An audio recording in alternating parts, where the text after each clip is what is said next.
Hey guys, and welcome back to the Tutorial Millennial channel. In this video, I am going to be showing you how you can add transparent stickers to your TikTok videos. And don't worry, you don't need another app to make your stickers transparent. What I mean by that is you don't need another app to remove the background. And TikTok actually has that feature for you already. So press this plus button and I'm just going to add a video. So upload and oop, there are a lot of bloopers. I'm just going to select this video, press next, and then again next.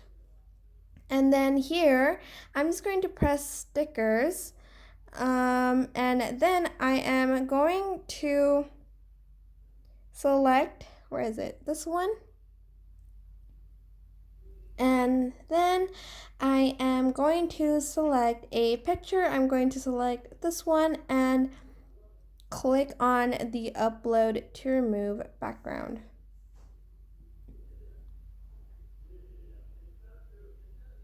Press OK and add the sticker. And that is basically it. Super simple. I hope this tutorial was helpful.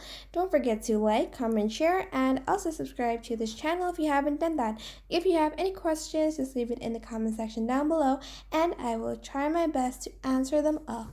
Thank you so much for watching. Bye!